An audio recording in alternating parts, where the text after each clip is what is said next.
Halo, para pemirsa yang terhormat. Nama saya Dewi. Usia saya 58 tahun, dan saya sudah menikah selama 30 tahun.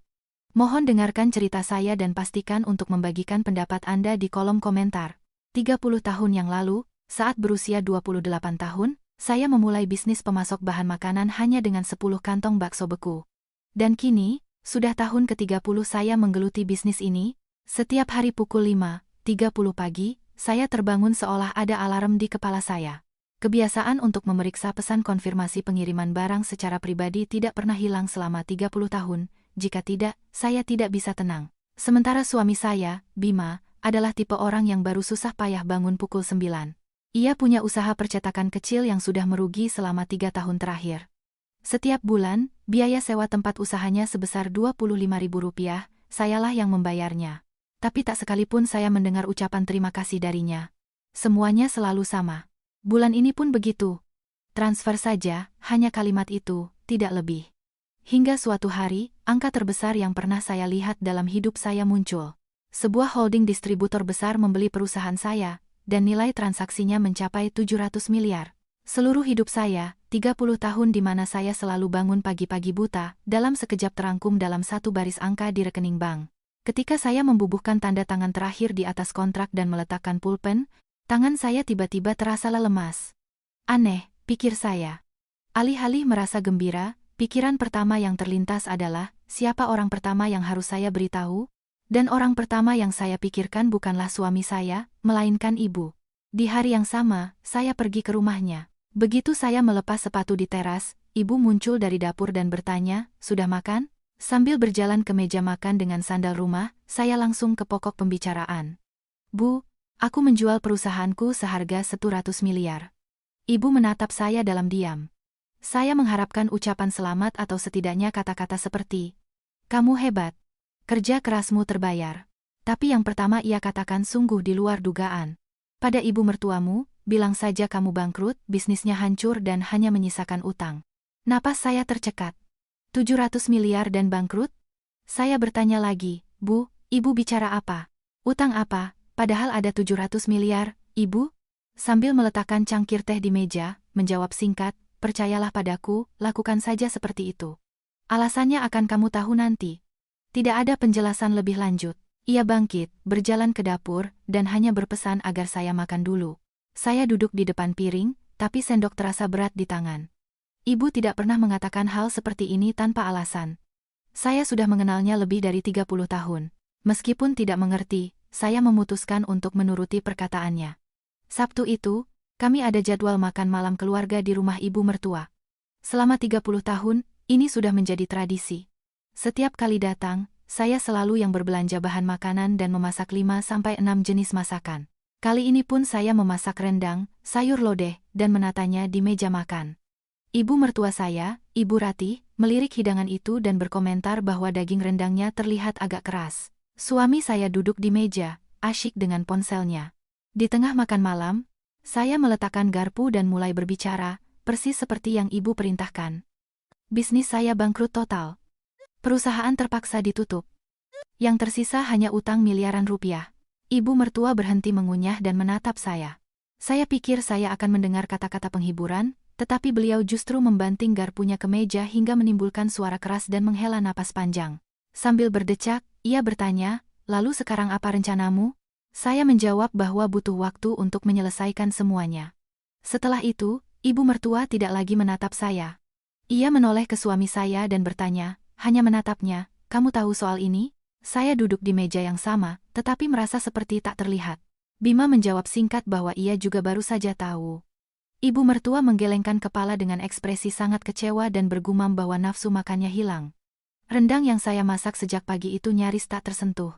Setelah makan malam yang canggung, saya pergi mencuci piring. Dari ruang keluarga, saya mendengar ibu mertua memanggil suami saya. Ia berbicara pelan, tapi pintu antara dapur dan ruang keluarga sedikit terbuka. Kata-katanya sampai ke telinga saya dalam potongan-potongan, tapi saya bisa memahaminya. "Kan, ibu sudah bilang, ibu tidak percaya dengan usahanya itu. Sekarang bagaimana?" Saya terpaku dengan piring di tangan. "Usahanya itu." Selama 30 tahun, ini pertama kalinya saya mendengar ibu mertua menyebut saya seperti itu. Suami saya menjawab pelan, "Bu, sabar dulu." Tapi ibu mertua langsung menyahut, "Sabar bagaimana, utangnya sudah miliaran." Air menetes dari spons yang saya genggam erat. Setelah selesai mencuci piring, saya kembali ke ruang keluarga, dan mereka langsung terdiam. Ibu mertua, seolah tak terjadi apa-apa, berkata, "Potongkan buah." Saya mengambil pisau dan mulai mengupas apel. Kata-kata usahanya itu terus terngiang di kepala saya. Mungkin sandiwara kebangkrutan dari ibu ada gunanya. Pikiran ini terus berputar tanpa henti, seperti kulit apel yang terkupas di bawah pisau. Dalam perjalanan pulang, suami saya yang menyetir tidak mengucapkan sepatah kata pun. Saya yang memulai pembicaraan. "Kamu dengar apa yang ibumu katakan?"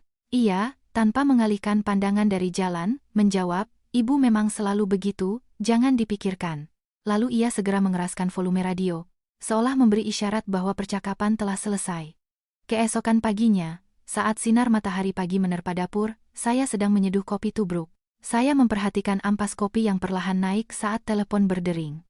Saya membalik ponsel yang layarnya menghadap ke bawah dan melihat nama ibu mertua. Panggilan pagi darinya membuat jantung saya berdebar. Begitu saya menekan tombol jawab, tanpa salam, ia langsung memberondong saya. "Dewi, apartemen yang atas namamu itu, bukankah itu dibeli dengan uang keluarga kita?" Saya meletakkan cangkir di atas meja marmer. Kesunyian dapur dipecahkan oleh suara denting pelan porselen. Rasa dingin menjalar di ujung jari saya. Ibu mertua melanjutkan tanpa jeda, "Karena kamu sudah bangkrut, sudah waktunya apartemen itu dibalik nama jadi nama ibu. Buatkan akta hibah." "Ibu Ratih, tapi apartemen ini dibeli dengan uang dari bisnis saya. Apa kamu lupa kami dulu menambahkan 500 juta? Suaranya naik 1 oktav. "500 juta, ya, itu benar. Saat membeli apartemen, ibu mertua memberikan uang sejumlah itu. Tapi harga apartemennya sendiri 8 miliar, dan sisa 7,5 miliar adalah hasil kerja keras saya mengantar barang dengan truk sejak pagi buta. Bagaimana mungkin ia menuntut seluruh apartemen seharga 8 miliar hanya berdasarkan 500 juta? Ibu mertua bukan orang bodoh. Ia sangat paham, tapi berpura-pura tidak paham, dan ia tidak berhenti. Ia mulai menekan, mengatakan bahwa karena saya punya utang, apartemen itu pasti akan disita. Jadi, lebih baik memberikannya kepada ibu mertua daripada kepada orang asing. Setiap katanya penuh perhitungan, seolah menantu yang bangkrut ini sudah hancur dan tidak bisa berpikir jernih. Telapak tangan yang memegang telepon menjadi basah. Telinga saya terasa panas, tapi saya berusaha agar suara saya tidak bergetar. Saya menjawab akan memikirkannya, lalu menutup telepon. Kopi saya sudah benar-benar dingin, dengan lapisan tipis di permukaannya. Di luar jendela, matahari pagi bersinar cerah, tapi pandangan saya menjadi gelap. Saya lama berdiri, bersandar pada meja. Di telinga saya terngiang suara ibu mertua, "Buatkan akta hibah." Dengan sisa kekuatan, saya menelepon ibu, menceritakan semuanya. Ibu mertua menuntut apartemen di balik nama, menyuruhku membuat akta hibah. Ibu di seberang sana terdiam sejenak, lalu berkata perlahan, "Jangan buat akta hibah, tapi jangan menolak juga." Ulur waktunya. Atas pertanyaan saya, "Kenapa?" Ibu menjawab singkat, "Kalau kamu tolak, mereka akan mencari cara lain. Kalau kamu menunggu, kamu bisa menangkap basah mereka melakukan hal yang lebih besar." Tidak ada penjelasan lain. Ketegasan yang sama seperti kemarin, saat ia menyuruhku bersandiwara bangkrut. Tidak menjelaskan alasan, tapi suaranya penuh keyakinan. Sekali lagi, meskipun tidak mengerti, saya memutuskan untuk menuruti. Saya bertanya apa yang harus saya katakan pada ibu mertua, dan ibu memberikan instruksi spesifik. "Bilang saja kamu sedang berpikir. Beri isyarat seolah-olah bisa, tapi juga seolah-olah tidak. Ulur waktunya. Jangan beri jawaban pasti." Saya menutup telepon dan merebahkan diri di sofa ruang keluarga. Sambil meletakkan ponsel di pangkuan, saya menatap langit-langit. Saya harus memberikan jawaban mengambang pada ibu mertua, dan di depan suami, terus memainkan peran sebagai orang bangkrut. Dengan 700 miliar di rekening, saya harus berpura-pura menjadi orang paling malang di dunia. Saya meremas bantal sofa, dan tawa getir keluar dari mulut saya. Apakah ini hidupku? Malamnya, Bima pulang dari percetakannya. Saya mendengar ia melepas sepatu di teras. Lalu ia berjalan melintasi ruang keluarga dengan kaos kakinya dan duduk dengan berat di kursi meja makan. Saya meletakkan semangkuk soto di depannya dan duduk di seberangnya, memulai percakapan seolah-olah sambil lalu. Saya bilang ibunya menelepon, menuntut akta hibah untuk apartemen, dan bertanya apa pendapatnya. Suami saya, tanpa berhenti makan, menjawab, "Ya, ibu kan tidak salah. Kamu lupa dia memberi 500 juta untuk apartemen itu? Sendok di tangan saya membeku. Logika yang sama, angka yang sama dengan ibu mertua, sekarang keluar dari mulut suami saya. Tunggu, dari mana ia tahu persis angka 500 juta? Ia tahu harga total dan jumlah pinjaman bank, tapi untuk mengingat jumlah pasti yang diberikan ibunya. Uang itu diberikan ibu mertua langsung kepada saya. Saya tidak pernah menyebutkan angka pastinya pada suami. Saya menunduk menatap mangkuk soto, lalu mengangkat kepala. Dari mana kamu tahu tentang 500 juta itu? Suami saya, sambil menyendok lagi, menjawab singkat, ibu yang bilang. 3 kata singkat, tapi tidak sesuai dengan ingatan saya. Ibu mertua memberikan uang itu secara pribadi kepada saya, tanpa kehadiran suami. Saya ingin bertanya lebih lanjut, tapi teringat kata-kata ibu, ulur waktunya, dan saya diam. Sambil menunduk, saya melanjutkan makan. Suami saya yang pertama meletakkan sendok dan bangkit dari meja. Sambil berlalu, ia berkata, kalau ibu bilang begitu, turuti saja. Kamu kan sekarang punya banyak utang. Suara sandalnya menjauh di koridor, lalu pintu kamar tidur ditutup. Suara itu membuat tutup panci soto di atas kompor sedikit bergetar. Fakta bahwa suami saya tahu persis tentang 500 juta, dan ia menggunakan logika yang sama pada saat yang sama dengan ibu mertua, tidak mungkin dijelaskan kecuali mereka sudah bersekongkol. Sendirian di meja makan, saya lama menatap mangkuk. Uapnya hampir hilang. Saya mengambil ponsel dan mengirim pesan singkat pada ibu. Bima juga di pihak ibunya. Balasan datang. Mengerti. Jangan lakukan apa-apa dulu. Kita amati. Hanya 1 baris. Saya mencuci piring dan mematikan lampu dapur. Permukaan wastafel stainless steel memantulkan seberkas cahaya tipis dari lampu jalan. Sambil mengeringkan tangan di celemek, saya berdiri sendirian di dapur yang gelap. Tuntutan ibu mertua, dukungan suami. Semua terjadi dalam 1 hari. Kemarin saya adalah menantu yang berpenghasilan baik, hari ini saya menjadi seorang pengutang. Suasana di rumah berubah seolah saya masuk ke rumah orang lain. Dinding yang sama, perabotan yang sama, dengungan kulkas yang sama, tapi rasanya sesak. Masuk ke kamar tidur, saya melihat suami sudah mematikan lampu dan berbaring. Saya menyingkap selimut dan berbaring, menatap punggungnya. Punggung yang lebar. Dulu terasa kokoh, hari ini terasa seperti dinding. Kami berbaring di bawah selimut yang sama, tapi jarak di antara punggung kami terasa paling jauh selama 30 tahun pernikahan. 2 hari kemudian, ibu mertua menelepon lagi. Sabtu datang ya. Sari juga akan datang, hanya kalimat itu dan nada sambungan terputus. Saya menurunkan ponsel, dan rasa dingin menjalari punggung. Jika ia juga memanggil Sari, adik ipar saya, berarti ini bukan sekadar makan malam keluarga biasa. Sabtu pagi, saya pergi ke pasar untuk membeli bahan makanan. Memilih daging sapi untuk gulai, memasukkan bayam dan wortel ke keranjang, semua saya lakukan secara otomatis. Kebiasaan 30 tahun untuk tidak pernah datang ke rumah ibu mertua dengan tangan kosong bekerja lebih cepat dari pikiran. 2 tas belanjaan penuh sesak hingga pegangannya menekan jari-jari saya. Saat saya tiba di rumah ibu mertua, sepatu Sari sudah ada di teras. Masuk ke ruang keluarga. Saya melihat ibu mertua dan Sari duduk berdampingan di sofa. Tidak ada celah di antara mereka, dan untuk saya, disediakan sebuah bangku kecil rendah di seberang, tanpa sandaran. Bangku itu jauh lebih rendah dari sofa, sehingga jika saya duduk, saya harus menatap mereka dari bawah. Saya meletakkan belanjaan di dapur dan kembali ke ruang keluarga. Ibu mertua menunjuk bangku itu dengan dagunya dan mulai berbicara. Seumur hidup ibu mengurus rumah ini, sementara menantu ibu cuma sibuk dengan bisnisnya. Tidak pernah peduli urusan rumah tangga. Saya mencoba membantah, tapi ibu mertua menghentikan saya dengan isyarat tangan, memberitahu saya untuk tidak memotong pembicaraannya. Ia mulai menghitung dengan jarinya, menyebutkan berapa kali saya menurutnya tidak menyiapkan hidangan saat ada acara.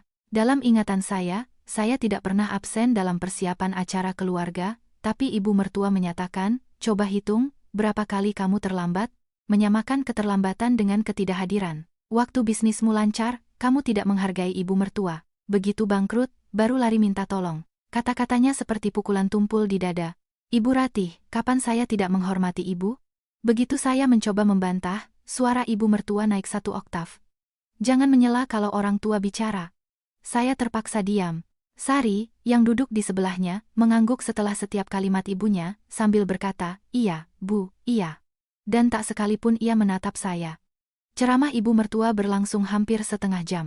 Daging sapi yang saya beli masih tergeletak di dalam kantong plastik di meja dapur, dan tidak ada yang menawarkan untuk menyimpannya.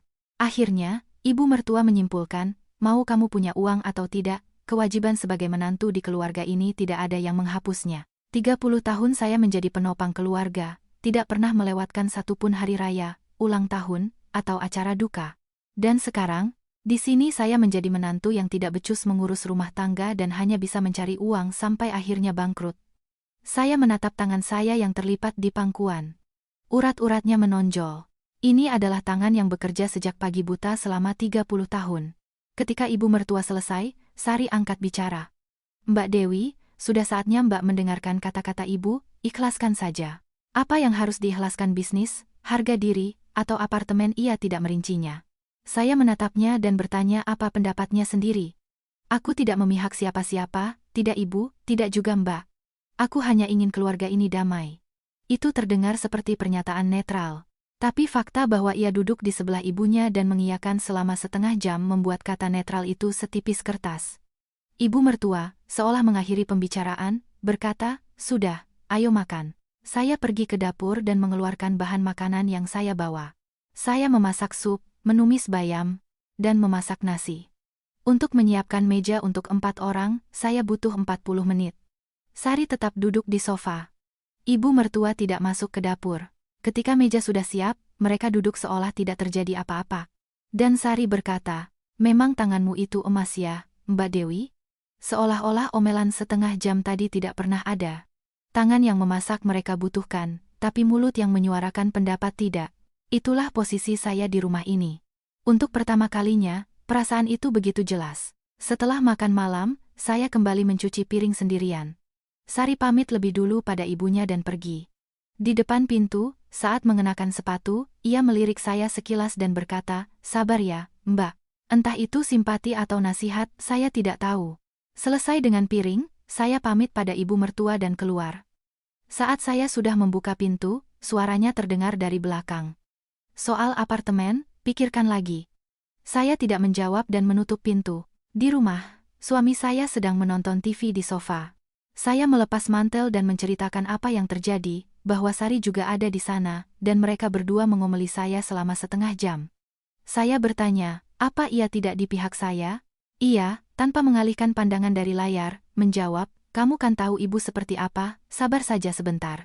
Saya ingin melanjutkan, mengatakan bahwa ini tidak tertahankan, bahwa saya dituduh sebagai istri yang buruk, tapi suami saya mengambil remote, mengganti saluran, dan menambahkan, aku bisa apa? Saya terdiam, pergi ke dapur, menuang segelas air, meminumnya, dan bersandar di wastafel. Penghinaan dari ibu mertua, persetujuan diam-diam dari adik ipar, sikap acuh tak acuh suami 1 hari penuh terangkum dalam 1 tegukan air. Di rumah ini, tidak ada yang melihat saya sebagai manusia. Saat saya punya uang, saya dibutuhkan. Begitu saya bilang tidak punya uang, saya tidak dibutuhkan. Sulit dipercaya perubahan ini terjadi dalam sehari. Malam itu, saya tidak tidur di kamar, melainkan di sofa ruang tamu. Saya mengeluarkan ponsel dan menulis pesan pada ibu. Bu, hari ini Sari juga datang. Mereka berdua mengomeliku selama 1 jam. Tidak ada balasan. Ke langit-langit ruang tamu, jatuh seberkas cahaya persegi panjang dari lampu jalan. Saya menatapnya dan tidak bisa tidur. Keesokan paginya, saat memeriksa ponsel, saya melihat balasan dari ibu yang datang tengah malam. Mengerti. Datanglah hari Minggu. 1 baris. Itu artinya saya harus bertahan 2 hari lagi. Saya mematikan layar dan meletakkan ponsel di bantal. Langit-langit sudah dibanjiri cahaya pagi, tubuh terasa berat, tapi saya tetap pergi ke dapur. Siang harinya, ibu mertua menelepon lagi. Hanya melihat namanya di layar sudah membuat dada saya sesak. Bagaimana dengan apartemen? Saya menjawab masih berpikir. Suara ibu mertua menjadi lebih rendah 1 nada, yang berarti bukan kelembutan, melainkan ketegasan. Kalau kamu terus mengulur waktu, aku akan selesaikan sendiri lewat Bima. Selesaikan? Ia tidak merinci apa maksudnya, tapi frasa lewat Bima menjelaskan satu hal. Ia yakin bisa menggunakan suami saya untuk mengambil alih properti saya. Ibu Ratih, apa maksud ibu? Apa yang bisa Bima lakukan? Itu bukan urusanmu. Akan kusuruh anakku yang mengurus semuanya. Jadi, jangan khawatir. Kata jangan khawatir terdengar bukan sebagai penghiburan, melainkan ancaman. Setelah menutup telepon, saya duduk di sofa dan mencoba mengumpulkan pikiran. Fakta bahwa suami saya tahu persis tentang 500 juta. Fakta bahwa ia menggunakan logika yang sama pada saat yang sama, dan fakta bahwa ibu mertua baru saja mengatakan akan menyelesaikan semuanya lewat dia. 3 titik yang terpisah kini membentuk satu garis lurus. Suami saya bukan hanya di pihak ibunya. Ia bisa jadi adalah eksekutornya. Kekhawatiran yang samar kini menjadi nyata. Bertanya langsung padanya tidak ada gunanya, ia pasti akan menyangkal. Menuduh tanpa bukti hanya akan membuat saya terlihat seperti istri pencuriga yang paranoid. Malam itu suami saya pulang dari percetakan lebih larut dari biasanya. Katanya ada pertemuan dengan klien. Di depan, ia melepas sepatu, melempar jasnya ke sofa, dan langsung ke kamar mandi. Jasnya tergeletak kusut dan dari saku dalamnya menyembul sudut dompet kulit berwarna coklat. Saya mendekat untuk menggantung jas itu, dan dompetnya jatuh ke sofa. Saat memungutnya, saya melihat selembar kertas terlipat menyembul dari lipatannya. Dari kamar mandi terdengar suara air yang stabil. Memastikan ia tidak akan keluar, dengan tangan gemetar saya membuka dompet itu. Ketika saya membuka lipatan kertas itu, pandangan saya menjadi gelap. Itu adalah fotokopian salinan sertifikat hak milik SHM apartemen saya. Nama saya, alamat, luas, tanggal peralihan hak. Semuanya tercetak jelas dengan tinta hitam di atas kertas putih. Untuk apa ia membawa salinan sertifikat apartemen saya? Ini bukan dokumen yang dibutuhkan setiap hari. Ia membawanya untuk ditunjukkan atau diserahkan kepada seseorang. Saya merasa jari-jari yang memegang kertas itu mati rasa. Suara air di kamar mandi berhenti. Jantung saya melonjak ke tenggorokan, tapi tangan saya bergerak cepat. Saya melipat kembali salinan itu seperti semula, memasukkannya kembali ke dompet, dan menaruhnya di saku dalam jas. Setelah menggantung jas itu, saya dengan tenang berjalan ke dapur dan menuang segelas air. Suami saya keluar dari kamar mandi, mengambil gelas dari tangan saya, dan setelah meminumnya, berkata bahwa hari ini adalah hari yang berat. Saya menjawab, aku mengerti, dan menatap wajahnya.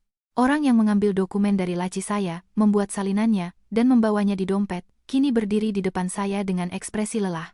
Ia, seolah tak terjadi apa-apa, pergi ke kamar tidur, dan suara pintu tertutup menggema di ruang keluarga. Kata-kata ibu mertua selesaikan lewat bima dan salinan sertifikat di dompetnya adalah bagian dari satu gambaran. Ini bukan lagi kecurigaan, tapi hampir kepastian. Namun, masih ada satu kepingan terakhir yang hilang. Ini baru permulaan. Pada hari Minggu pagi, saya pergi ke rumah ibu. Ketika saya membunyikan bel, ia membuka pintu dan menatap wajah saya dalam diam. Biasanya kalimat pertamanya adalah, "Sudah makan?" Tapi tidak kali ini. "Masuk. Duduk." Hanya itu yang ia katakan dan berbalik. Ibu juga membaca sesuatu di wajah saya. Kami duduk di meja saling berhadapan. Saya menceritakan semuanya secara berurutan. Tuntutan ibu mertua, ancamannya untuk menyelesaikan lewat bima, fakta bahwa suami saya tahu persis jumlah uangnya, dan akhirnya, salinan sertifikat di dompetnya. Saya tidak melewatkan satu detail pun. Ibu mendengarkan tanpa menyela. Ketika saya selesai, ia terdiam sejenak lalu berkata, "Sudah kuduga." Tidak ada keterkejutan dalam reaksinya. "Bu, ibu tahu?" Tidak yakin, tapi sudah merasa. Tidak ada keraguan dalam suaranya. Sambil meletakkan cangkirnya, ia menambahkan, "Dan soal adik iparmu juga." "Tunggu, apa hubungannya dengan Sari? Aku tidak boleh mengatakannya lebih dulu. Kamu harus mencari tahu sendiri." Selalu ada penjelasan yang kurang dalam kata-kata ibu. Tapi kali ini saya merasa bahwa ketiadaan penjelasan itulah pesannya. Ibu tahu sesuatu tentang Sari, dan ada alasan mengapa ia tidak bisa mengatakannya langsung. Saya harus menemukannya sendiri. Tapi bagaimana? Ibu bangkit dan membawakan kaldu ayam panas dari dapur. "Makanlah ini," katanya, menyodorkan mangkuk panas ke arah saya. Uap tebal mengepul dari kaldu itu. Ia tidak memberiku nasihat konkret, tapi saya tahu mangkuk kaldu ini adalah untuk putrinya yang telah bertahan dengan sisa kekuatannya selama beberapa hari. Inilah yang bisa ia lakukan saat ini. Saya mengambil sendok, dan tegukan pertama membuat tenggorokan saya terasa hangat. Dan itu bukan hanya karena kaldu. Sambil makan, saya mencoba mengumpulkan pikiran. Ibu mertua memberi perintah, suami melaksanakannya, dan adik ipar. Ada sesuatu yang belum saya ketahui tentangnya. Garis besar teka-teki itu mulai terlihat, tetapi gambaran utuhnya belum terbentuk. Saat akan pulang, saya berbalik di ambang pintu. Ia berdiri bersandar di kusen pintu dan berkata, "Hati-hati di sana." Sambil menunggu lift, Saya membuka kontak di ponsel. Saya menggulir daftar dan berhenti pada nama Bapak Anton, manajer, kontak dari 3 tahun lalu. Nomornya masih tersimpan. Saya memasukkan ponsel ke saku saat pintu lift terbuka. Lift berhenti di lantai dasar. Keluar dari gedung, saya kembali mengeluarkan ponsel. Suaranya 3 tahun lalu terngiang di benak saya saat ia memutuskan kontrak. Ibu Dewi, mohon maaf. Ketika ibu berkata, pikirkan soal adik iparmu, hal pertama yang terlintas di benak saya adalah insiden 3 tahun lalu itu, saat kontrak diputus. Saat itu, 2 klien besar berturut-turut membatalkan kontrak dengan kami. Ketika saya bertanya alasannya, mereka menjawab bahwa mereka mendengar rumor bahwa perusahaan saya akan segera tutup. Saya menganggapnya sebagai ulah pesaing. Tapi, bagaimana jika itu bukan pesaing? Saya duduk di bangku taman dekat rumah. Sinar matahari jatuh menembus dahan-dahan pohon. Saya menarik napas dalam-dalam dan menekan nomor Bapak Anton. Setelah 4 nada dering, ia menjawab. Saya menyapa, mengatakan sudah lama tidak berkomunikasi, dan langsung ke pokok persoalan. Saya bertanya, dari siapa 3 tahun lalu ia mendengar bahwa perusahaan saya akan bangkrut? Pak Anton ragu sejenak. Saya mendengar ia menghela napas, lalu menjawab dengan hati-hati. Ibu Dewi, waktu itu kami ditelepon. Seorang wanita memperkenalkan diri sebagai adik ipar ibu. Adik ipar? Iya. Namanya Sari. Dia bilang dia adik suami ibu dan perusahaan ibu akan segera tutup. Tangan saya yang berpegangan pada sandaran bangku melemas. Nama adik ipar saya, diucapkan oleh orang asing, terasa tidak nyata. Saya bertanya kapan persisnya telepon itu. Sekitar sebulan sebelum pemutusan kontrak. Tentu saja saya ragu, tapi karena anggota keluarga sendiri yang menelepon, saya laporkan ke atasan. Kata-kata anggota keluarga sendiri yang menelepon menjadi faktor penentu. Saya bertanya apakah ia tahu jika mereka menelepon klien lain. Pak Anton menjawab bahwa saat itu di kalangan mereka beredar rumor serupa. Jadi, sepertinya mereka tidak hanya menelepon satu klien, berarti adik ipar saya menelepon beberapa klien. Saya menutup telepon dan duduk diam untuk waktu yang lama. 3 tahun lalu, kehilangan 2 klien membuat saya kehilangan 30% omzet. Butuh 1 tahun penuh untuk menambal lubang itu. Saya tidak tidur semalaman, menelepon calon mitra baru. Suara saya serak sampai saya membeli permen pelega tenggorokan berbungkus-bungkus di apotek. Dan semua itu karena satu panggilan telepon dari adik ipar saya. Tangan saya gemetar, tapi saya langsung menelepon ibu. Bu, aku sudah tahu dari Pak Anton. 3 tahun lalu, Sari menelepon klien-klienku dan bilang perusahaanku akan bangkrut. Saya mendengar ibu menghela napas di seberang sana, lalu berkata perlahan. Aku juga dengar tentang itu dari istri direktur yang satu lagi. 3 tahun lalu. Saya tidak percaya mendengarnya. Bu, ibu sudah tahu selama 3 tahun? Waktu itu bisnismu sedang naik. Aku tidak ingin kamu terganggu oleh masalah keluarga. Itu bisa lebih merusak. Lagi pula, tidak ada bukti. Suaranya tidak terdengar seperti membela diri, hanya ketenangan seseorang yang mengatakan kebenaran. Ia menyimpannya selama 3 tahun. Saya bersandar di bangku.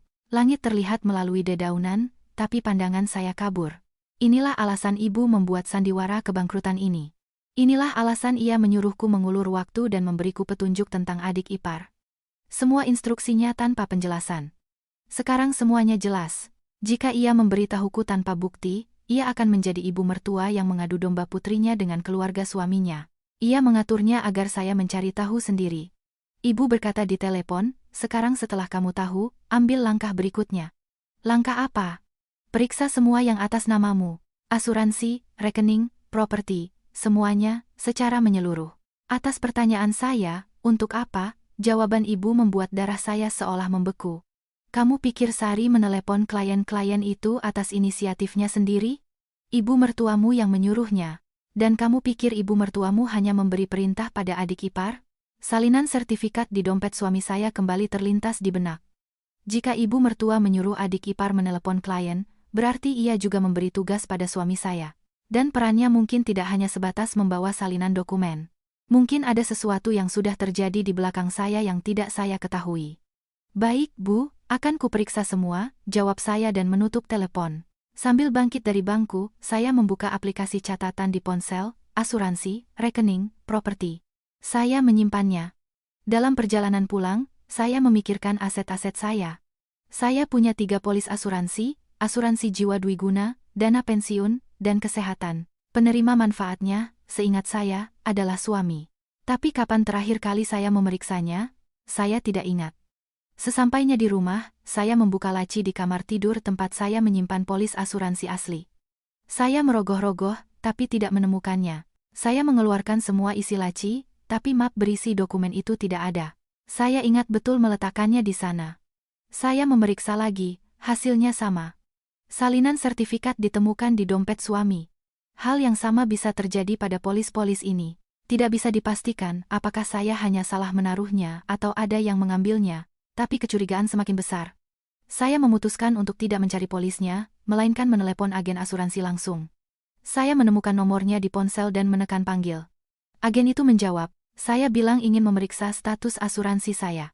Setelah verifikasi nama, tanggal lahir, dan nomor telepon, musik penahan panggilan terdengar sementara agen memeriksa sistem.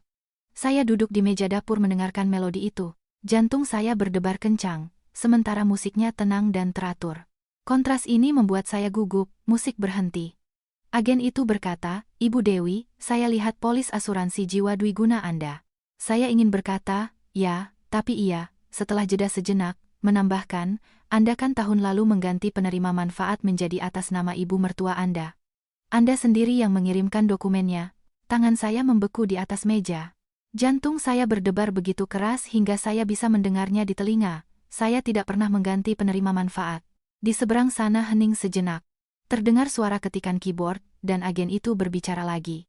Kami memiliki surat pernyataan perubahan dengan tanda tangan Anda dan salinan KTP Anda. Saya tidak ingat pernah menandatangani hal seperti itu atau mengirimkan salinan KTP. Penerima manfaat diubah dari suami menjadi ibu mertua. Seseorang telah memalsukan dokumen atas nama saya dan menyerahkannya ke perusahaan asuransi. Saya menatap tangan saya yang tergeletak di meja. Bulu kuduk saya meremang.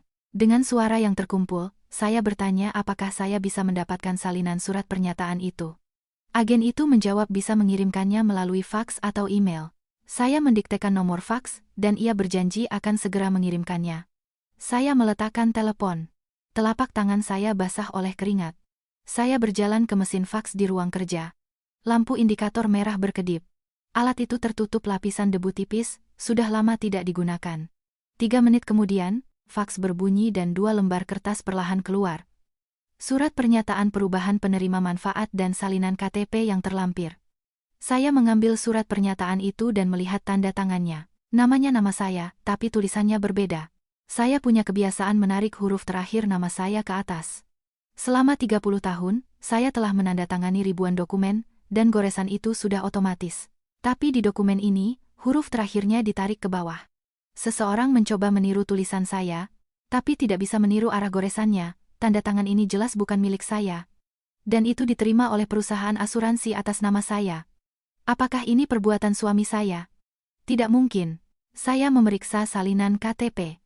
Itu adalah fotokopian sisi depan. Foto saya buram. Saya tidak pernah memberikan KTP saya untuk difotokopi oleh siapapun. Ujung jari yang memegang kertas itu bergetar halus. Saya mengambil dokumen itu dan pergi ke kamar tidur. Membuka lagi laci yang sama. Masih kosong. Orang yang memiliki akses ke KTP saya, polis asli, dan laci-laci di rumah ini adalah orang yang tinggal satu atap dengan saya.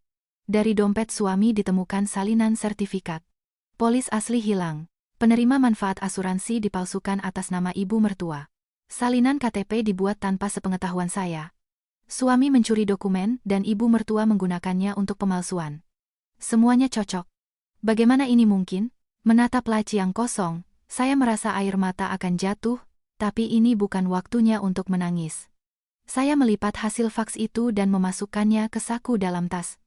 Saya harus menyembunyikannya sebelum suami pulang. Setelah menutup resleting, saya memasukkan tas itu jauh ke dalam lemari dan segera menelepon ibu. Bu, penerima manfaat asuransiku sekarang ibu mertua. Aku tidak pernah mengubahnya, tanda tangannya palsu. Saya mendengar ibu menarik napas dalam-dalam di seberang sana. Lalu bertanya, KTP-mu, apa kamu berikan padanya? Tidak. Berarti diambil dari laci. Siapa yang bisa mengambilnya? Saya tidak menjawab, tapi kami berdua tahu jawabannya. Ibu merendahkan suaranya dan berkata agar saya sama sekali tidak membuat keributan dengan ibu mertua atau suami. Katanya, mungkin masih ada hal lain yang belum kita ketahui. Kata-kata hal lain yang belum kita ketahui membuat hati saya mencelos. Ibu benar. Jika mereka sudah menyentuh asuransi, mereka tidak akan berhenti di situ. Mungkin ada hal-hal lain yang tidak saya ketahui. Jika saya membongkarnya sekarang, mereka akan menghilangkan sisa bukti. Saya harus sabar. Ibu menyuruhku bersikap seperti biasa agar tidak menimbulkan kecurigaan, katanya butuh waktu. Malamnya suami pulang. Saya mendengar ia melepas sepatu, suara sandalnya, membuka kulkas. Semua seperti biasa, saya menyiapkan meja. Kami duduk untuk makan malam. Ia bertanya apa yang saya lakukan hari ini. Saya menjawab di rumah, mencuci, pergi ke toko. Saya menatap wajahnya saat ia makan soto. Orang yang mengambil polis dari laci saya, menyalin KTP saya, dan memberikannya pada ibunya, sekarang duduk di depan saya, makan dengan lahap, dan berkata, enak sekali. Iya, tanpa curiga, berkata, ibu minta kita datang akhir pekan nanti. Saya menjawab singkat, oke, dan menatap matanya. Tidak ada sedikit pun keraguan di wajahnya. Atau ia begitu pandai berakting. Setelah 30 tahun hidup bersama, saya tidak bisa membedakannya. Dan itu lebih pahit daripada soto yang mulai dingin. Setelah makan malam, sambil mencuci piring, saya membuka catatan di ponsel. Asuransi diperiksa. Penerima manfaat dipalsukan. Di bawahnya saya menambahkan. Periksa. Rekening, properti, dokumen lain. Setelah menyimpan catatan, saya meletakkan ponsel dengan layar menghadap ke bawah. Di dapur yang terang, saya menatap ke arah ruang keluarga. Suami saya duduk di sofa menonton TV. Cahaya biru dari layar berkedip-kedip di wajahnya. Saya melepas celemek, melirik lemari tempat tas itu berada, dan pergi ke kamar tidur. Keesokan paginya, suami berangkat kerja. Pintu tertutup, langkah kakinya di koridor menghilang, suara lift berhenti. Saya berdiri di dekat jendela dan melihat mobilnya keluar dari parkiran dan menghilang di tikungan. Baru setelah suara mesin benar-benar hilang, saya bergerak. Saya membuka pintu ruang kerja suami. Itu adalah ruangan kecil tempat ia menyimpan dokumen percetakan dan barang-barang pribadi. Di atas meja, ada beberapa faktur. Di sebelah monitor, ada cangkir dengan bekas kopi. Di sebelah kanan meja, ada lemari kecil dengan 3 laci. Jari-jari yang memegang gagang laci sedikit gemetar, tapi saya tidak berhenti. Laci atas, kartu nama, pulpen, stapler. Laci kedua, tumpukan struk lama, dokumen mobil. Saya menarik gagang laci bawah, yang ketiga. Di dasarnya, ada satu map coklat, tidak ada yang lain. Saya mengambil map itu dan meletakkannya di atas meja. Membukanya, saya melihat setumpuk kertas, lebih dari 10 lembar. Lembar pertama, salinan laporan keuangan perusahaan saya. Kedua, salinan sertifikat apartemen saya. Ketiga, salinan polis asuransi jiwa saya. Saya terus membalik halaman, dan di setiap lembar, ada nama saya. Salinan polis dana pensiun dan kesehatan. Salinan surat izin usaha perdagangan, SIUP. Semuanya milik saya. Laporan keuangan, dokumen properti, asuransi. Semua dokumen yang menyangkut aset saya, tersusun rapi dalam satu map. Ini bukan kebetulan. Ia telah lama, berulang kali, menyalin dan mengumpulkan semua ini. Saya kembali ke sampul map.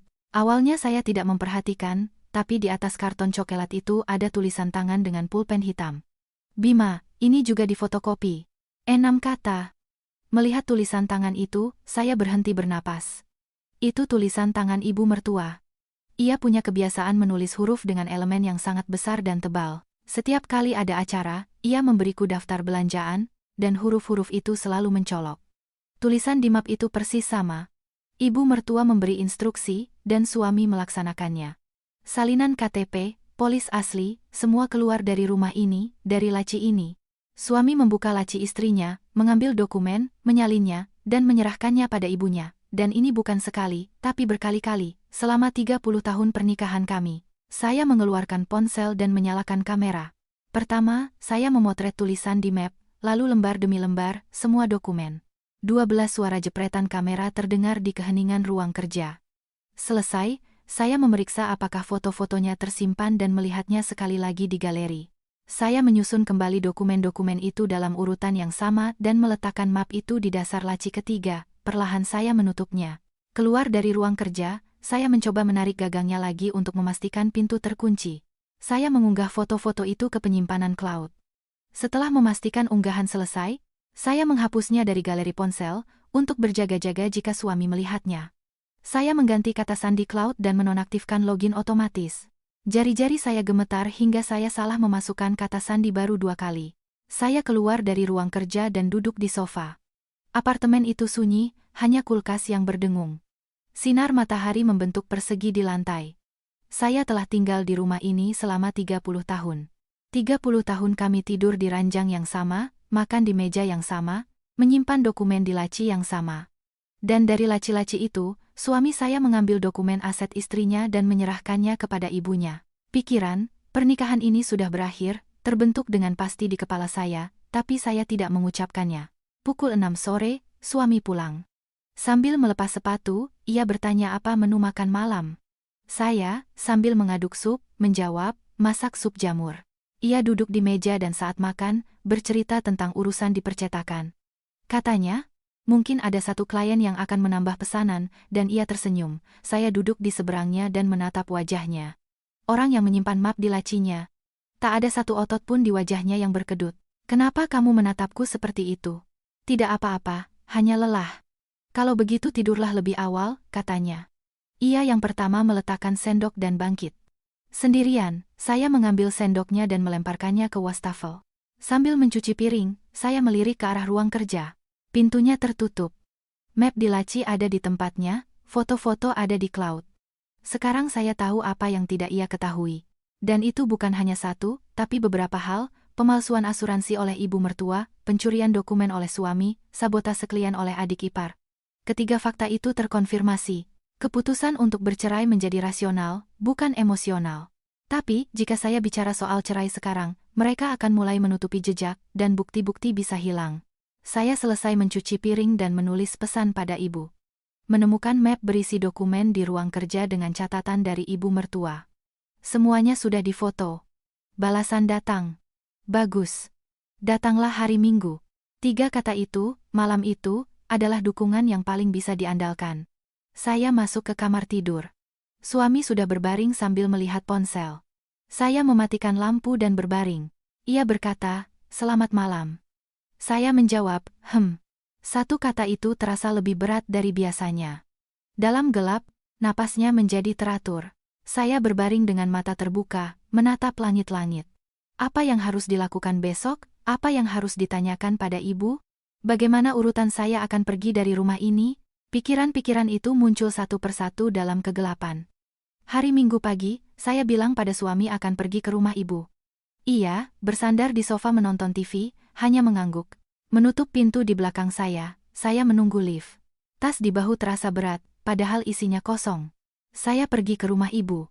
30 tahun saya bolak-balik antara rumah ibu mertua dan rumah ibu, dan saya selalu merasa ada tempat untuk saya di antara keduanya. Sekarang saya tidak yakin apakah tempat itu pernah ada. Sesampainya, saya membunyikan bel. Ibu membuka pintu dan menatap wajah saya dalam diam. "Masuk," katanya dan berbalik. Di atas meja, ada 2 cangkir teh. Uapnya masih mengepul. Ibu sudah menungguku. Kami duduk di meja. Saya mengambil cangkir dan mulai bicara. "Bu, aku akan mengajukan gugatan cerai." Ibu menyesap tehnya, meletakkan cangkir. Wajahnya tidak berubah. Ia tidak terkejut. Pandangannya tenang. "Bu, ibu sudah tahu dari awal akan seperti ini." Ia lama terdiam, memeluk cangkir dengan kedua tangannya. Hanya detak jam dinding yang memecah kesunyian. Akhirnya, ia angkat bicara. "Bukan tahu, tapi melihat." "Melihat apa?" Ibu mengangkat kepala dan menatap lurus ke mata saya. Di matanya ada sesuatu yang ia simpan selama lebih dari 30 tahun. "Aku akan menceritakan tentang ayahmu." Saya kehilangan ayah saat berusia 23 tahun karena stroke. Yang saya tahu hanya ia punya tekanan darah tinggi, tidak ada yang pernah bercerita lebih banyak. Dan sekarang, di meja ini, ibu untuk pertama kalinya membicarakannya. Ketika ayahmu menghasilkan banyak uang dari bisnis konstruksinya, ibuku dan saudara laki-lakiku langsung mengerubunginya. Suara ibu pelan dan datar, bukan menahan emosi, tapi sudah terbiasa oleh pengulangan. Awalnya mereka mengucapkan selamat, mengajak makan di restoran. Tapi kurang dari sebulan, mulailah pinjam uang, jadi penjamin. Saya meletakkan cangkir, merasakan jari-jari saya mendingin. Ibu melanjutkan, "Ayahmu orang baik dan membantu semua orang. Menjadi penjamin bisnis pamanku, membayar tagihan nenek, bahkan memberi uang untuk usaha adik iparnya. Ketika aku mencoba menghentikannya, ia selalu mengatakan hal yang sama, tapi ini kan keluarga, bagaimana lagi? Dan dengan itu ia membungkamku. Dalam ingatan saya, ayah selalu tersenyum. Setiap akhir pekan ia menggendong saya di pundaknya dan kami pergi ke toko roti. Dan ayah itu, diporoti oleh keluarganya sendiri. Suara ibu semakin pelan. Ia salah menjadi penjamin dan kehilangan lebih dari separuh kekayaannya. Bisnis pamanmu bangkrut, dan ayahmu harus membayar semua utangnya. Ia berhenti tidur di malam hari, minum obat darah tinggi dosis ganda, lalu suatu pagi ia jatuh, dan selesai. Permukaan teh di cangkir saya bergetar. Tangan saya yang bergetar. Stroke ayah bukan sekadar penyakit. Ia didorong oleh kerabat, utang, stres.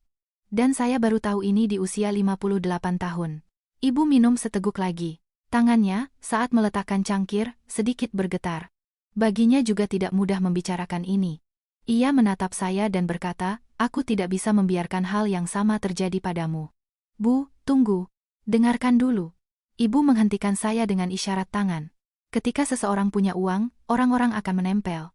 Ketika ia bilang tidak punya uang, mereka menunjukkan wajah aslinya. Dalam kasus ayahmu, ia punya uang dan mereka menempel. Dalam kasusmu, kamu bilang tidak punya uang, dan mereka menunjukkan diri mereka. Apapun itu, kamu harus melihatnya agar siap. Saat itu saya mengerti makna sebenarnya dari sandiwara kebangkrutan. Tujuannya bukan untuk menyembunyikan uang. Itu adalah tes. Kertas lakmus yang dalam sehari menunjukkan seperti apa keluarga suami saya. Dan mereka gagal total dalam tes itu. Tuntutan akta hibah, pemalsuan asuransi, pencurian dokumen. Semua itu muncul setelah pengumuman kebangkrutan. Saya meraih tangan ibu yang ada di meja. Tangan kecil yang kering, dengan bintik-bintik penuaan dan jari-jari yang menonjol. Dengan tangan ini ia mengurus rumah selama 30 tahun, membesarkan putrinya sendirian, khawatir sendirian, dan rupanya, mengumpulkan informasi tentang menantunya sendirian. Bu, itu langkah yang jenius. Ia menggenggam erat tangan saya, dalam diam. Kehangatan yang menjalar melalui ujung jari adalah jawabannya. Ketika saya mendengar tuntutan ibu mertua, saya ketakutan. Ketika menemukan map suami, saya hancur. Tapi sekarang, mendengar cerita ibu, sesuatu berubah. Apa yang terjadi pada saya bukanlah kebetulan, melainkan sebuah pola. Dan ibu telah melihat pola itu. Sekarang bukan giliran saya untuk hancur, giliran saya untuk mengakhirinya. Saya melepaskan tangan ibu dan bangkit, menyeka sudut mata dengan punggung tangan, dan menatap ibu. Bu, aku tidak akan sabar lagi. Aku akan selesaikan semuanya. Ibu, yang masih duduk, menatap saya dari bawah. Ia mengangguk dan berkata, bagus. Susun rencanamu, aku akan bantu semampuku. Dalam suara wanita yang 30 tahun lalu kehilangan suaminya dan membesarkan putrinya sendirian, tidak ada sedikit pun keraguan. Saya menghabiskan teh dan membawa cangkir ke wastafel. Ibu berkata dari belakang, jangan terburu-buru. Waktu ada di pihakmu. Sambil memakai sepatu di teras, saya menyusun rencana. Ibu mertua belum menyerah soal apartemen. Keserakahannya bisa dimanfaatkan. Garis besar rencana masih samar. Menutup pintu di belakang saya menunggu lift. Mengeluarkan ponsel, membuka catatan. Pemalsuan asuransi, pencurian dokumen, sabotase klien. 3 baris itu sudah ada. Saya menambahkan yang baru. Akta hibah, 4 kata. Senin pagi, sambil duduk di sofa, saya menelepon ibu mertua. Setelah 3 nada dering, ia menjawab. Saya berbicara dengan kalimat yang sudah disiapkan. Ibu Ratih, saya sudah berpikir soal apartemen. Saya akan membuat akta hibah, tapi saya ingin semuanya dilakukan secara resmi di hadapan seluruh keluarga. Suara ibu mertua naik 1 oktav. Nah, begitu dong, keputusan yang tepat. Akan ibu atur semuanya. Saya bisa merasakan kegembiraannya melalui telepon. Ia pikir menantunya akhirnya menyerah. Keserakahan membuatnya bertindak, dan sekarang ia sendiri yang menyiapkan panggung untuk kehancurannya sendiri. Tunggu saja, Bu, tunggu saja. Ibu mertua langsung menambahkan, hari Sabtu di rumah kita. Bima dan Sari juga akan ibu panggil. Tentu saja, agar semuanya jelas, semua harus hadir. Ibu mertua menjawab dengan gembira, iya, dan menutup telepon.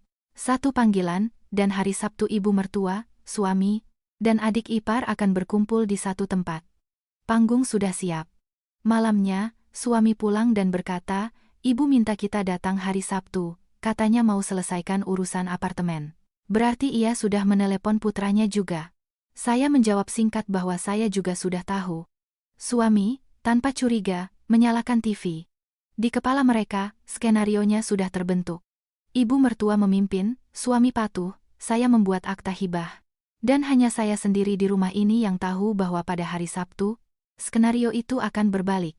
Rabu, saya pergi ke rumah ibu, mengeluarkan dokumen dari tas dan ponsel ke atas meja.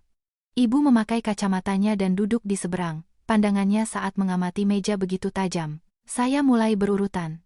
Pertama, salinan surat pernyataan perubahan penerima manfaat dengan tanda tangan palsu dan salinan KTP, ibu menunjuk tanda tangannya. Ini bukan tulisanmu. Bukan. Ia mengangguk dan menyisihkan kertas itu. Kedua, saya membuka foto-foto dari ruang kerja suami di cloud. Foto map dengan dokumen. Saya gulir ke foto catatan itu. Bima, ini juga difotokopi. Ibu memperbesar gambar, mempelajari tulisan tangannya dengan saksama. Ketiga, saya mengeluarkan buku catatan tempat saya menulis percakapan dengan Pak Anton. Tanggal. Waktu. Kutipan persis. Ibu membacanya dan berkata, ini soal Sari. 3 bukti tergeletak di meja. Pemalsuan asuransi oleh ibu mertua, pencurian dokumen oleh suami, sabotase oleh adik ipar. Peristiwa berbeda, tapi polanya sama. Ibu mertua memerintah, suami dan adik ipar melaksanakan. Ibu menatap saya dari balik kacamatanya. Urutan mana yang akan kamu keluarkan hari Sabtu? Pertama map dokumen, lalu pemalsuan asuransi. Terakhir soal klien. Kenapa begitu? Map itu soal suami. Pertama aku akan membungkamnya. Asuransi soal ibu mertua, dan klien akan menghabisi adik ipar. Ibu terdiam, menatap wajah saya. Lalu mengangguk. Dan apa yang akan kamu katakan di akhir? Aku akan bilang aku tidak bangkrut. Ibu meletakkan cangkirnya. Ucapkan kata-kata itu paling akhir. Setelah kamu mengeluarkan semua bukti. Saya mengangguk. Fakta dulu, baru kebenaran bahwa kebangkrutan itu bohong. Efeknya akan maksimal. Kami berpikir sama. Ia membantuku memasukkan kembali dokumen ke dalam tas dan berpesan agar sampai hari Sabtu bersikap seperti biasa, jangan menunjukkan gelagat apapun. Kamis, Jumat. Saya pergi ke toko, memasak makan malam, duduk di meja dengan suami. Ia bertanya apa yang harus disiapkan untuk hari Sabtu. Saya bilang akan membuat gulai. Ia menjawab singkat, oke. Jumat, saya membeli daging. Sambil membumbuinya, saya berpikir, mungkin ini hidangan terakhir yang saya masak untuk keluarga ini. Tapi tidak ada waktu untuk sentimental. Tinggal 1 hari, dan saya harus menjalaninya tanpa menimbulkan kecurigaan. Malamnya suami tidur lebih dulu. Saya berbaring dalam gelap menatap punggungnya. 30 tahun kami tidur di kamar ini. Besok bisa jadi malam terakhir. Rasa sakit hati itu ada. 30 tahun bukan sesuatu yang bisa dihapus oleh satu pengkhianatan. Tapi begitu saya teringat map di laci, catatan ibu mertua, rasa sakit hati itu berganti menjadi kemarahan, dan kemarahan menjadi perhitungan dingin. Sabtu pukul 5.00 pagi, saya bangun lebih dulu dari suami. Bangkit diam-diam, cuci muka, berpakaian, memeriksa tas, apakah salinan dokumen ada di tempatnya, apakah akses ke cloud berfungsi. Ujung jari saya dingin, tapi tidak gemetar. Saya pergi ke dapur dan memasukkan daging yang sudah dibumbui ke dalam panci. Sambil menunggu matang, saya menatap keluar jendela. Langit masih gelap, aroma gulai memenuhi dapur. Dan hanya saya dan ibu yang tahu apa yang akan terjadi hari ini di ruang keluarga rumah ibu mertua. Dengan panci gulai di tangan, saya berdiri di depan pintu apartemennya. Sebelum menekan bel, saya melirik ke bawah. Sepatu hitam suami dan sepatu krem adik ipar. Ketiganya sudah di sini. Saya masuk, menggenggam erat gagang panci. Rasanya jika saya melepaskannya, bukan tangan saya yang akan gemetar, tapi seluruh tubuh saya. Saya meletakkan panci di dapur. Tidak ada yang melirik ke arah saya. Saya masuk ke ruang keluarga. Ibu mertua duduk di kepala meja, suami dan adik ipar di sampingnya. Ketiganya menatap saya. Di tengah meja, ada selembar kertas HVS kosong dan pulpen hitam. Untuk akta hibah. Kertas putih itu berkilau terang di bawah lampu. Ibu mertua mengangguk ke arah saya. Nah, ayo kita selesaikan ini. Tulis akta hibahnya. Ia mendorong pulpen ke arah saya. Pulpen itu meluncur di atas meja dan berhenti di depan saya. Suami, bersandar di meja, menambahkan. Cepatlah, biar kita bisa makan malam. Adik ipar, dengan tangan bersedekap, menatap saya dalam diam. Ketiganya menunggu saya mengambil pulpen itu. Saya mengambil pulpen. Sudut bibir ibu mertua naik. Saya melihat ekspresi antisipasi di wajahnya. Saya membuka tutup pulpen, lalu menutupnya lagi, dan meletakkannya dengan suara keras di atas meja. Pulpen itu menggelinding. Senyum ibu mertua membeku. Ia menyipitkan mata. Ada apa? Suaranya bercampur antara kebingungan dan kejengkelan. Saya menatap lurus ke matanya dan merasakan jantung berdebar kencang, berkata dengan tenang, sebelum saya menulis akta hibah, ada sesuatu yang ingin saya tunjukkan. Saya mengambil tas, membuka saku dalamnya. Suara resleting terdengar memekakkan telinga di kesunyian itu. Saya mengeluarkan ponsel, masuk ke cloud, dan membuka foto map dari ruang kerja suami. Meletakkan ponsel di meja, saya gulir ke foto dengan catatan. Kata-kata Bima, ini juga difotokopi, yang ditulis dengan tulisan tangan ibu mertua, memenuhi seluruh layar. Saya menatap ibu mertua. Ibu Ratih, ini tulisan tangan ibu, kan? Wajahnya membatu. Saya melihat otot di pipinya berkedut. Suami, melihat layar, terpaku. Adik ipar menoleh padanya, tapi ia membuang muka. Ibu mertua meninggikan suaranya. Apa ini? Ini dari ruang kerja suami saya. Salinan laporan keuangan perusahaan saya, dokumen apartemen saya, asuransi saya. Semua dikumpulkan dalam satu map, atas perintah ibu. Suami mencoba mengatakan sesuatu, tapi saya mendahuluinya. Ini belum semuanya. Ia terdiam dan menunduk. Saya meng-click off fainan dari tas dan membentangkannya di atas meja. Surat pernyataan perubahan penerima manfaat, saya menunjuk tanda tangannya. Ini bukan tulisan tangan saya. Saya tidak pernah mengganti penerima manfaat. Tahun lalu, ibu yang menjadi penerima manfaatnya, dengan lampiran salinan KTP saya, yang tidak pernah saya berikan. Ibu mertua membuka dan menutup mulutnya. Ia mencoba membantah. Itu mungkin sudah lama kamu berikan, hanya lupa. Saya memotongnya, tidak meninggikan suara, tapi dengan jelas. Saya sudah konfirmasi ke pihak asuransi. Di dokumen tahun lalu, tanda tangan saya dipalsukan. Tangan ibu mertua di atas meja mulai bergetar halus. Suami masih belum mengangkat kepalanya. Saya mengeluarkan buku catatan dengan percakapan dengan klien 3 tahun lalu. Saya menatap adik ipar. Sari, 3 tahun lalu kamu menelepon klien-klienku dan bilang aku akan segera bangkrut. Kenapa kamu menyebarkan rumor itu? Wajah adik ipar berubah. Ia membuka dan menutup mulut, tapi tidak bisa mengucapkan sepatah kata pun. Ibu mertua menoleh padanya. Sari, apa itu benar? Adik ipar diam, menatap lantai. Di atas meja tergeletak 3 bukti. Ponsel dengan foto, salinan dari asuransi, buku catatan. Lembaran kosong untuk akta hibah dan pulpen kini berada di bawahnya. Kesunyian dipecahkan oleh ibu mertua. Dewi, apa maksud semua ini? Saya menatapnya dan, setelah jeda, berkata, dan satu hal lagi. Ketiganya menatap saya. 6 pasang mata. Saya tidak bangkrut. Saya menjual perusahaan saya seharga 700 miliar rupiah. Ruang keluarga membeku. Ibu mertua mencoba bangkit, tapi kakinya tidak kuat menahan, dan ia jatuh kembali ke kursi. Suami menatap saya dengan mulut ternganga. Matanya liar. Adik ipar menundukkan kepalanya dalam-dalam. Tempat yang disiapkan ibu mertua untuk penandatanganan akta hibah telah menjadi tempat kehancurannya yang total. Keserakahannya sendiri telah meruntuhkan panggung yang ia bangun. Saya mengumpulkan dokumen, ponsel, dan memasukkannya kembali ke dalam tas. Di atas meja hanya tersisa selembar kertas kosong dan pulpen. Saya bangkit dan menatap suami. Ia perlahan mengangkat matanya menatap saya. Bima, kita cerai. Ia melompat. Dewi, tunggu. Saya memotongnya. Berbicara dengan jelas dan datar. Aku tahu kamu mencuri dokumenku atas perintah ibumu. Kalau ada yang mau kamu katakan, bicaralah melalui pengacara. Ia dengan susah payah berkata, bukan aku, itu ibu. Saat itu ibu mertua berteriak padanya. Diam. Ia tahu pembelaan putranya adalah pengakuan langsung atas kesalahannya. Suami terdiam, meringkuk di kursi. Saya menoleh ke ibu mertua. Ia masih belum bisa berdiri. Masalah asuransi sedang saya urus. Dan apartemen ini 100% dibeli dengan uang saya. Uang 500 juta dari ibu tidak ada 1/100-nya dari apa yang telah saya keluarkan untuk keluarga ibu selama 30 tahun.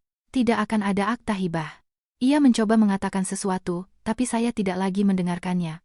Saya menatap adik ipar. Sari, Pak Anton masih ingat semuanya. Kalau kamu menyangkal, kamu bisa cek sendiri.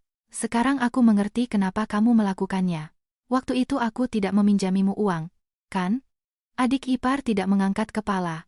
Bahunya bergetar. Ibu mertua menoleh padanya. Sari, apa itu benar? Sari diam. Ibu mertua berteriak.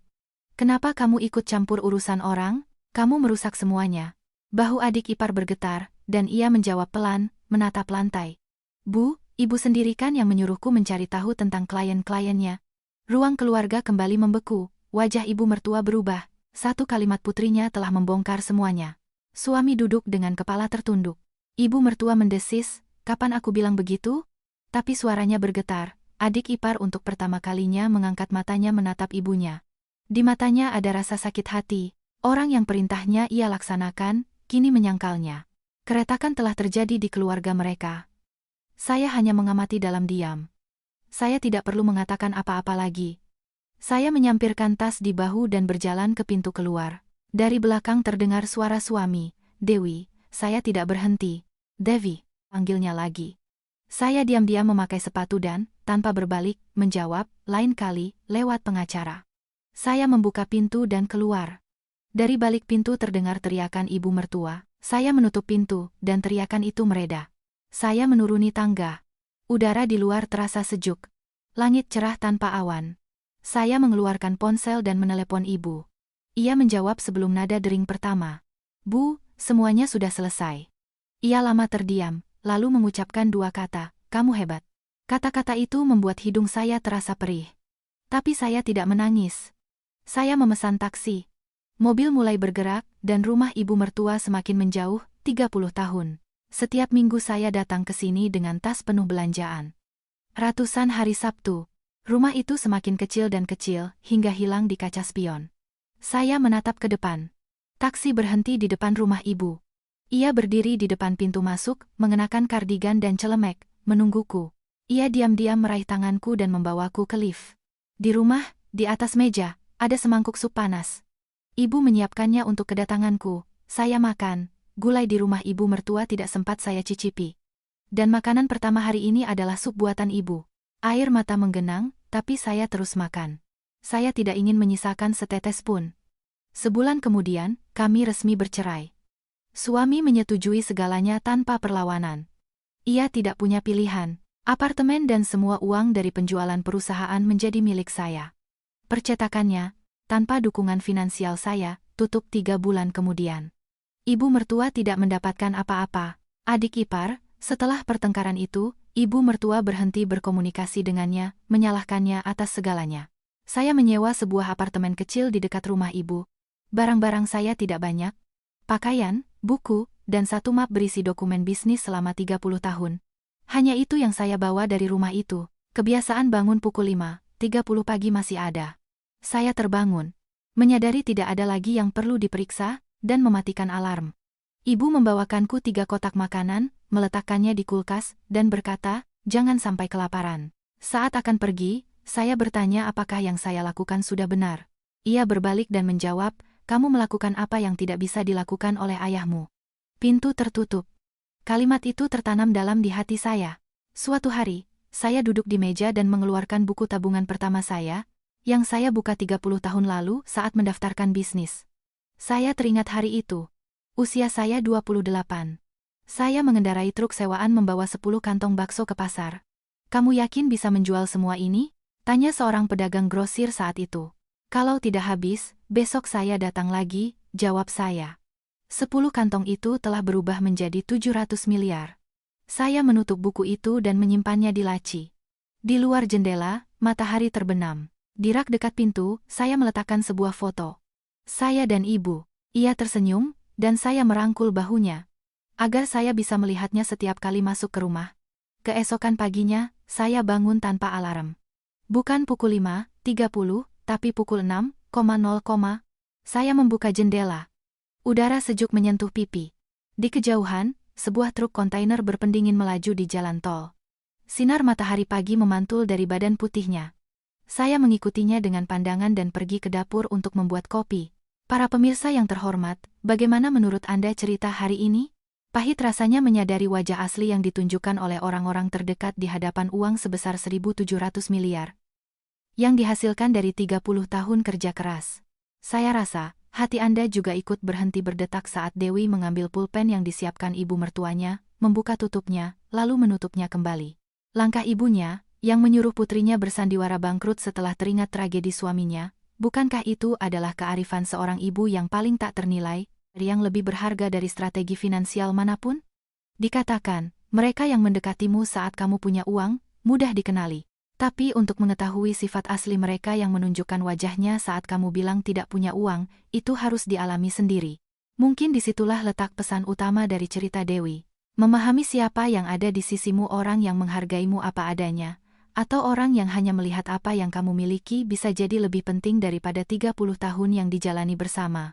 Jika Anda punya pemikiran tentang cerita ini atau kata-kata dukungan untuk Dewi, pastikan untuk menuliskannya di kolom komentar. Setiap baris tulisan Anda bisa menjadi dukungan besar bagi mereka yang berada dalam situasi serupa.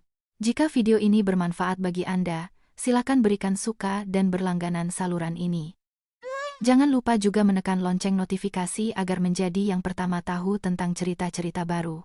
Sampai jumpa di episode berikutnya.